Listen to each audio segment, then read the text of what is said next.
Welcome to the extraordinary Vatican City, the smallest independent state on Earth.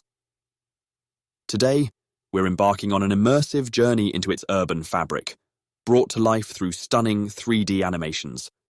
As the territory has no official internal divisions, I've creatively segmented it into 6 strategic areas in order to enhance our exploration experience.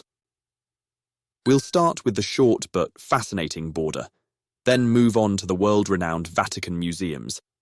Next, we will explore the small yet lively northeastern urban sector, followed by the exuberant and diverse western region. We'll then learn about its unique transport infrastructure before culminating our tour at the imposing St. Peters Basilica and the iconic St. Peter's Square. Prepare to be captivated by the hidden marvels and sacred secrets of this sovereign city-state. The border of the Vatican City is one of the most unique international boundaries in the world. Stretching approximately 3.2 kilometers, it encapsulates the city within the bustling heart of Rome. Unlike many international borders, which are often marked by checkpoints or natural barriers, those short 3.2 kilometers show a wide range of variety, as they can go from imposing fortified bastions and gates that date back centuries to be only demarcated by mere white lines on the ground. The Vatican Museums, an architectural marvel in Vatican City, unfold through a series of galleries, chapels, and rooms, each distinct in character and contents. Here are just a few of the most significant ones. The intricate Pio Clementino Museum, which is home to a stunning collection of classical statuary. Here, marble gods and goddesses stand in silent testimony to the ingenuity of ancient sculptors. The Chiaramonti Museum, a long corridor filled with busts and statues, showcasing Roman portraiture and craftsmanship. This leads to the Braccio Nuovo, renowned for its bright, spacious design and the meticulously curated selection of classical sculptures.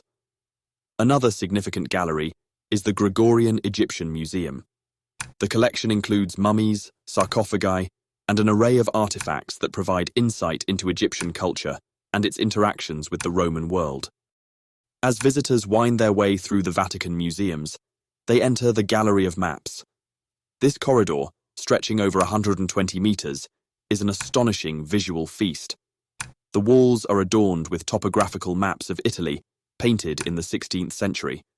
Transitioning from ancient to Renaissance, the Raphael rooms offer a different kind of splendor. These 4 rooms dazzle visitors with Raphael's frescoes, painting narratives of theology, philosophy, and poetry. The journey through art and spirituality culminates in the Sistine Chapel. Unlike the grand galleries preceding it, the chapel is a place of quiet reverence. Its walls and ceiling, adorned with Michelangelo's frescoes, create a space where art transcends to the divine.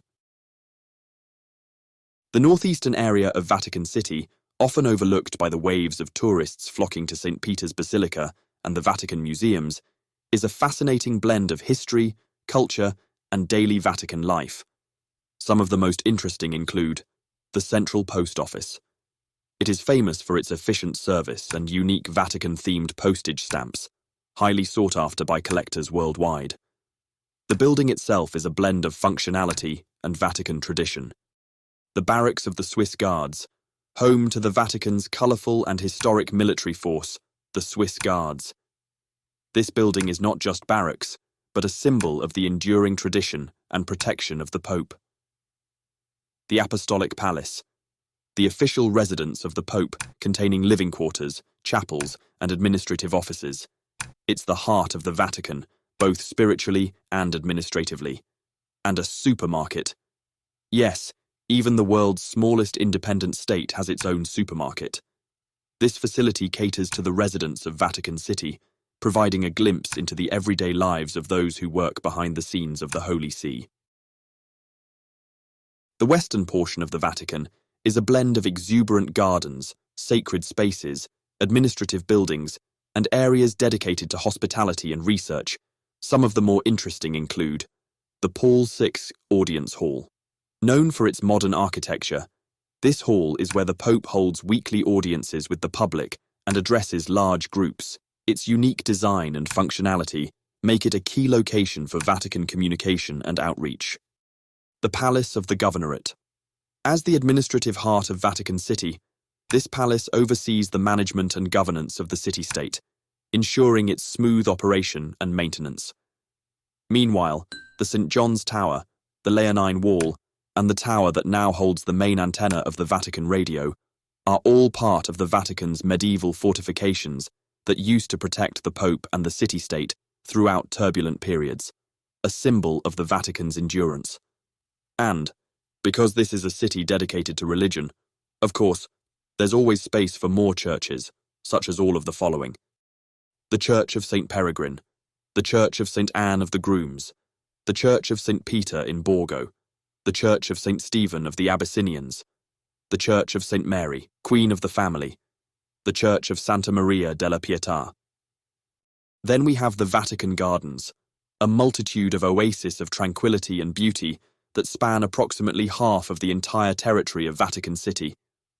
They are a blend of meticulous landscaping, historic structures, and symbolic plantings, reflecting various artistic styles. The Vatican's transport infrastructure is as unique as the city-state itself. Despite its small size, the city has some unique transport facilities tailored to its needs. First, the Vatican City is home to the shortest international railway in the world. The Vatican Railway is used primarily for freight transport, bringing in goods from Italy, but it also has a passenger service that is mainly reserved for official Vatican business. The Vatican Helipad is another facet of the city-state's transport infrastructure. It is primarily used for the Pope's travel between Vatican City and the papal summer residence, Castel Gandolfo, or for emergency purposes. And finally, we get to St. Peters Basilica. It stands as the centerpiece of Vatican City, a monumental feat of architecture and spirituality. This colossal structure is ingeniously designed to accommodate thousands of visitors and worshippers. Inside, the vast passage leads to the imposing altar under Michelangelo's majestic dome, one of the largest in the world. Surrounding the central space are various chapels and alcoves, each home to masterpieces of religious art and sculpture. Alas, we culminate this journey at St. Peter's Square, designed by Lorenzo Bernini, is a masterclass in spatial organization and symmetry. At its center stands the ancient Egyptian obelisk, flanked by a fountain on either side. The surrounding colonnades, with their stunning columns, create a circular space that welcomes pilgrims and tourists alike, seamlessly blending architectural grandeur with the practical needs of one of the world's most visited religious sites. States and Microstate series, we will be off to explore the city of San Marino. Stay tuned, and a huge thanks again.